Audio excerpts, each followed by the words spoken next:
الحمد للہ والصلاة والسلام علی رسول اللہ، اما بعد۔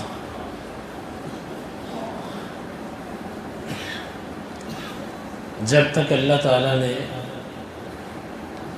زمین اور آسمان قائم رکھے ہیں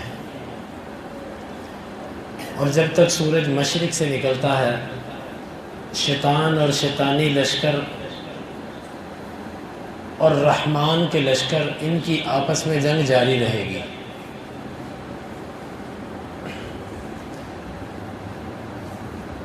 کہتے ہیں کہ بدعت کبھی بانچ نہیں ہوتی، بدعت ہمیشہ بچے دیتی ہے، اور ہر سال جو بدعت ہوتی ہے یہ نئی سے نئی چیزیں لے کر آتی ہے۔ یہ ربیع الاول کا مہینہ ہے، 2 دن بعد تقریباً 12 ربیع الاول ہے، 1 دن بعد 12 ربیع الاول کا مہینہ اللہ کے نبی صلی اللہ علیہ وسلم کی پیدائش اور آپ کی وفات کے بعد کئی دفعہ آتا رہا۔ صحابہ کرام کی زندگیوں میں، تابعین کی زندگیوں میں، ائمہ فقہا کی زندگیوں میں، سب کی زندگیوں میں یہ دن گزرا۔ پہلی تو بات یہ ہے کہ اس طرح اس دن کا جشن منانے کا تصور اسلام کے اندر موجود نہیں ہے۔ آپ اس روایت پہ غور کریں کہ جو یہودی نے عمر رضی اللہ عنہ سے کہی تھی صحیح بخاری کے اندر کہ تمہارے قرآن میں ایک ایسی آیت ہے، اگر یہ ہماری کتاب میں ہوتی تو ہم اس کو عید کا دن بنا لیتے۔ جس دن وہ اتری تھی وہ آیت کیا تھی؟ الیوم اکملت لکم دینکم واتممت علیکم نعمتی ورضیت لکم الاسلام دینا۔ امیر المؤمنین نے فرمایا تھا کہ مجھے اس دن کا بھی پتہ ہے اور اس گھڑی کا بھی پتہ ہے اور اس جگہ کا بھی پتہ ہے جہاں پر وہ اتری تھی۔ جمعہ کا دن تھا، عصر کے بعد کا وقت تھا اور عرفات کا میدان تھا جب یہ آیت اتری تھی۔ یعنی یہودی یہ کہتا تھا کہ ایسی آیت اگر ہماری کتاب میں ہوتی تو ہم اس کو جس دن وہ اترتی وہ دن ہمارے جشن کا دن ہوتا، لیکن امیر المؤمنین نے اس کی اس بات کی کوئی پرواہ نہ کی اور نہ اس کو کوئی حیثیت دی۔ کیوں؟ کیونکہ اسلام کے اندر عید اور جشن کے دن وہ ہیں جو اللہ اور اس کے رسول بتا گئے۔ اب آئے دن نئی نئی پوسٹیں کہ جی میلاد کے منکروں سے ایک سوال، میلاد نہ منانے وقت، ان ساری باتوں کو پڑھنے کا کوئی فائدہ نہیں۔ کیوں؟ یہ جتنے استدلال تم آج ہمیں پیش کرتے ہو کہ اس آیت سے، اس حدیث سے، فلاں واقعے سے، صرف اتنا سوال ہے کہ یہ آیتیں اور یہ حدیثیں، یہ استدلال اللہ کے نبی صلی اللہ علیہ وسلم کو سمجھ آیا کہ نہیں آیا؟ اگر آپ کو سمجھ آیا تو پھر آپ نے اس پر عمل کیا، اس کا ثبوت تاریخ سے، سیرت سے پیش کر دو۔ اور پھر صحابہ کرام کو یہ استدلال سمجھ آیا، اگر سمجھ آیا تو انہوں نے کیا کیا؟ یعنی کہ اس قدر تضاد ہے، اس قدر تضاد ہے، کہتے ہیں جی خوشی، جی فلاں خوش ہوا، فلاں خوش ہوا۔ بھئی خوشی کس مسلمان کو نہیں ہے؟ خوشی کس مسلمان کو نہیں ہے؟ لیکن اب یہ بتائیے کہ خوشی کا یہ طریقہ کہاں سے نکل آیا کہ جس کے اندر راستے بند کر دیے جاتے ہیں، جس کے اندر سرکاری بجلی چوری کی جاتی ہے، اور جس کے اندر لوگوں کے لیے رات کو ایسے انتظامات کیے جاتے ہیں کہ اس میں کھلانے پلانے کے لیے لوگوں کو مرد و زن کا اختلاط ہوتا ہے، اور پھر بند صبر کے عورتیں بھی نکلتی ہیں کہ یہ دن تو ہم نے اللہ کے نبی صلی اللہ علیہ وسلم کی مخالفت کے لیے مختص کر لیا۔ اس دن میں وہ سارے کام ہوتے ہیں جس سے آپ نے منع کیا۔ کیا آپ نے چوری کی بجلی کی اجازت دی ہے؟ چوری کی بجلی کے لفظ سے میری مراد یہ ہے کہ کسی کے حق کو غصب کرنا، خود سہولت دینا اور اس کا بوجھ کسی پر ڈال دینا۔ اور اسی طرح یہ جو کھانے پکانے کے طریقے تھے، کیا 12 ربیع الاول کو نبی صلی اللہ علیہ وسلم نے خود اور صحابہ کرام نے کوئی کھانے پکا کر تقسیم کیے، کوئی چیزیں بانٹی؟ پھر لوگ کہتے ہیں جی اس میں حرج کیا ہے؟ اس میں حرج یہ ہے کہ اللہ کے نبی صلی اللہ علیہ وسلم نے یہ نہیں کیا، یہ حرج ہے۔ اگر آپ حرج کی بات کرتے ہیں تو پھر کل کو گھوڑا نکالنے والے کہیں گے جی ہم گھوڑا نکالتے ہیں، اس میں حرج کیا ہے؟ کل کو کوئی اور بدعتی کہے گا کہ ہم یہ کام کرتے ہیں، اس میں حرج کیا ہے؟ تو پھر تو آپ کسی کو بھی منع نہیں کر سکتے۔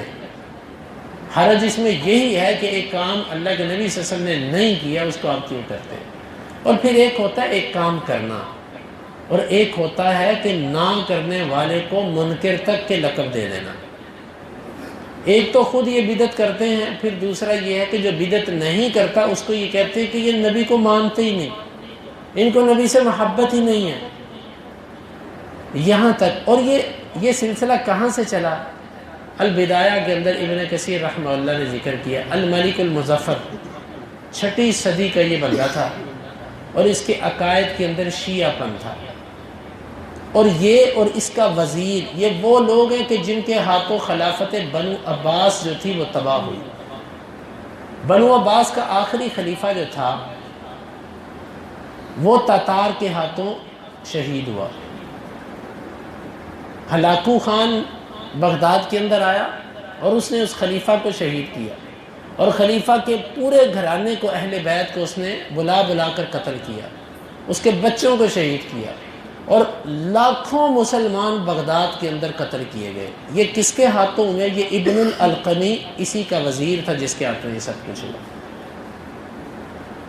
اور یہ ابن الالقمی کا ایک مولوی تھا جس کا نام تھا ابن دحیہ، وہ شخص تھا کہ جس نے سب سے پہلے میلاد پر کتاب لکھی،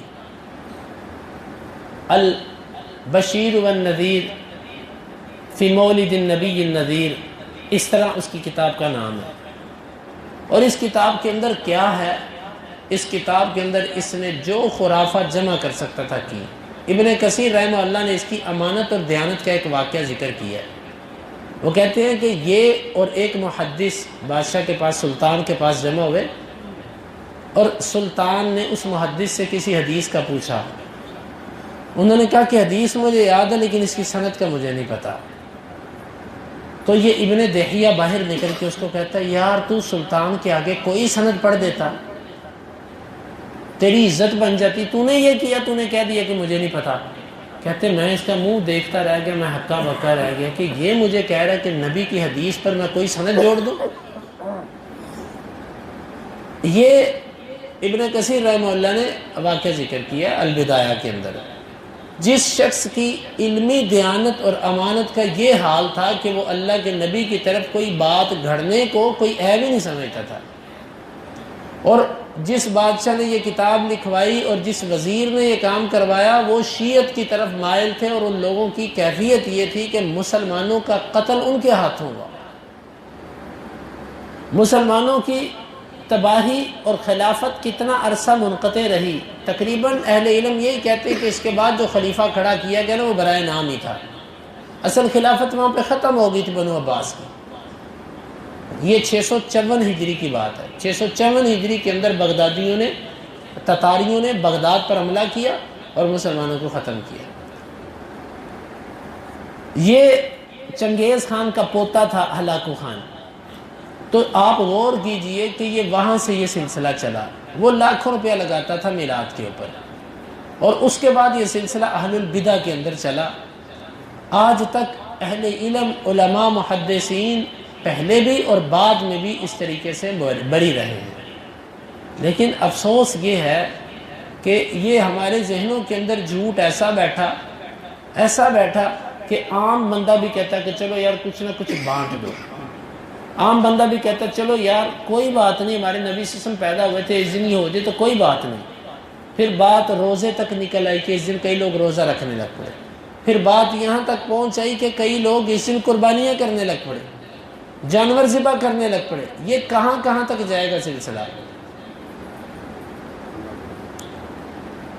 میرے محترم بھائیوں، اللہ کے نبی صلی اللہ علیہ وسلم کی آنے کی خوشی منانے کا سب سے بہتر طریقہ کیا ہے؟ کہ آپ عزم کر لیں کہ میں نے اللہ کے نبی صلی اللہ علیہ وسلم کی سنتوں کو اپنانا ہے۔ ان لوگوں میں سے کسی کو کہیں کہ بھئی تمہیں اللہ کے نبی صلی اللہ علیہ وسلم کے آنے کی خوشی ہے، جی ہے، چلو اپنا چہرہ ویسا بناؤ جیسے اللہ کے نبی صلی اللہ علیہ وسلم کا تھا، جی یہ نہیں ہوگا میرے سے، انشاءاللہ کریں گے جی انشاءاللہ کریں گے۔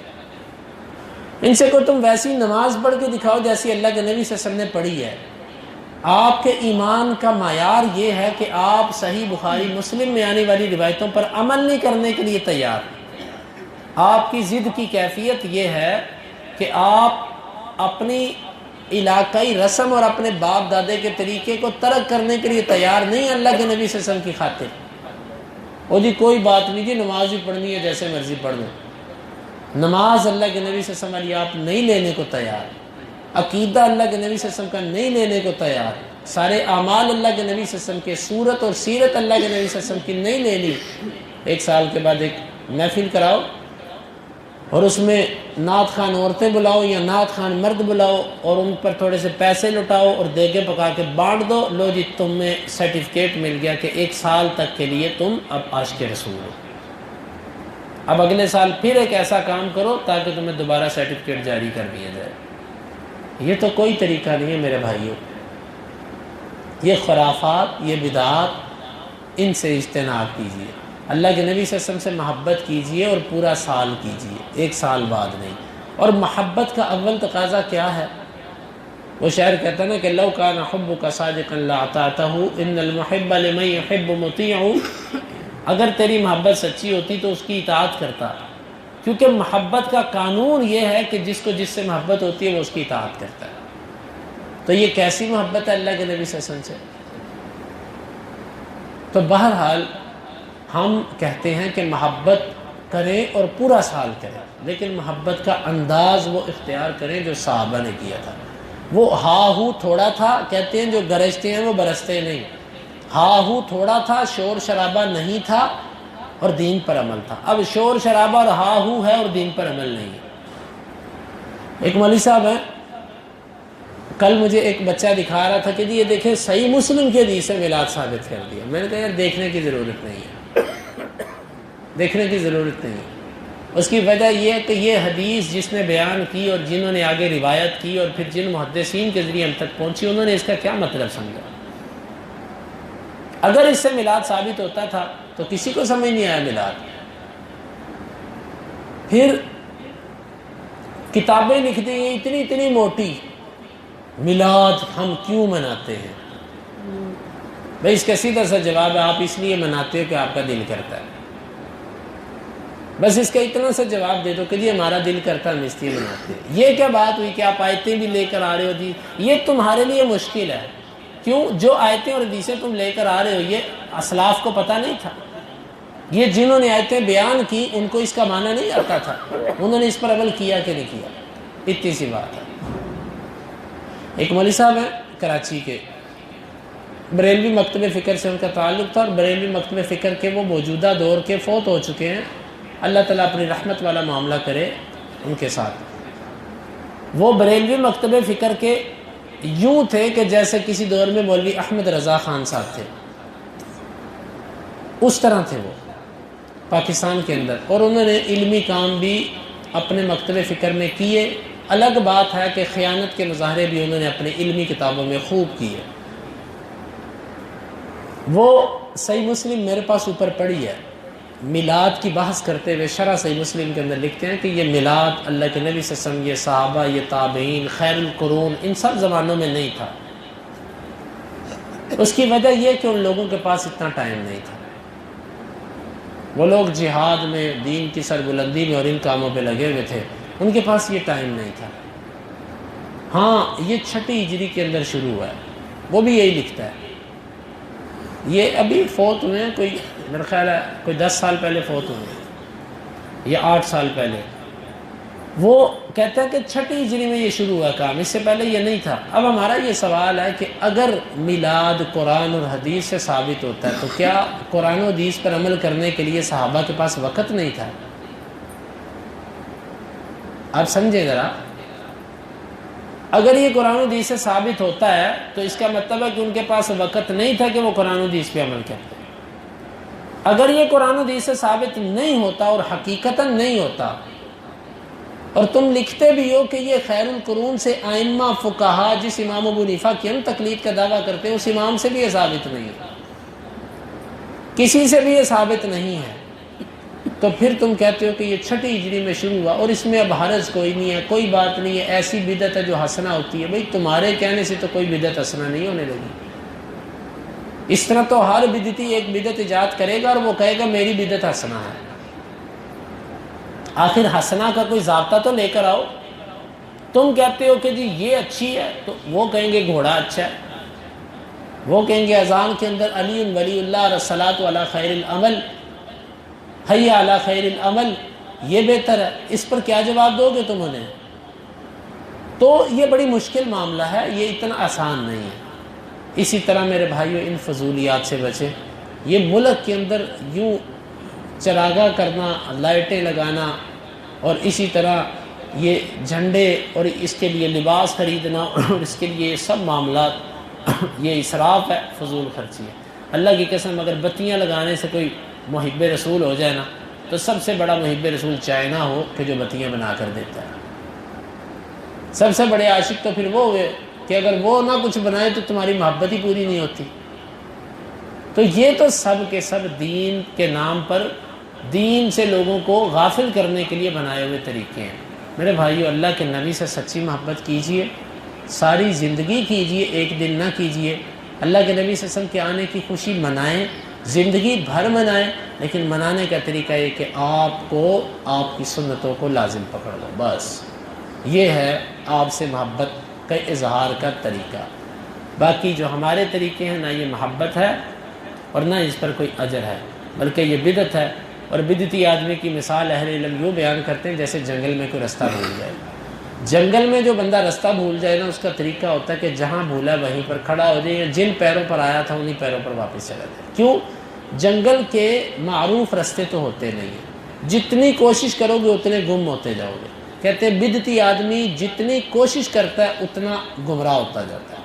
کیوں؟ رستہ اس کو آتا نہیں ہوتا، تو وہ اس کو پتہ تو ہوتا نہیں میں نے چلنا کس ٹریک پہ ہے، پھر وہ جدھر اس کو سمجھ آتی ہے وہ چلتا ہے اور وہ اور گم ہوتا جاتا ہے، اور گم ہوتا جاتا ہے۔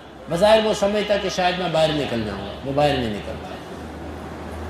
تو بدعتی جو ہے اسی لیے اس کے اعمال حدیث کے اندر آتا ہے لا يقبل منها صرف ولا عدل، اللہ تعالیٰ اس کی نہ نفلی عبادت قبول کرتا نہ فرضی عبادت۔ تو ہمیں چاہیے کہ اس دن کی خرافات بدعات سے بچے، اور اس دن کے کھانے پکانے اور اس دن کی جھنڈیاں اور لائٹیں اور اس دن کے سارے معاملے اور ان سب فضول قسم کے جی ہم یہ ثابت کر دیں گے، اس سال ہم ثابت کر کے دیں گے کہ جی میلاد منایا جاتا ہے۔ بھئی ضرورت ہی نہیں، ہمیں اتنا ٹائم ضائع کرنے کی ضرورت ہی نہیں کہ تمہاری فضولیات سنیں۔ اللہ تعالیٰ سے دعا ہے اللہ تعالیٰ ان باتوں کو حق کو سمجھنے کی اور اس کی اتباع کرنے کی توفیق عطا فرمائے۔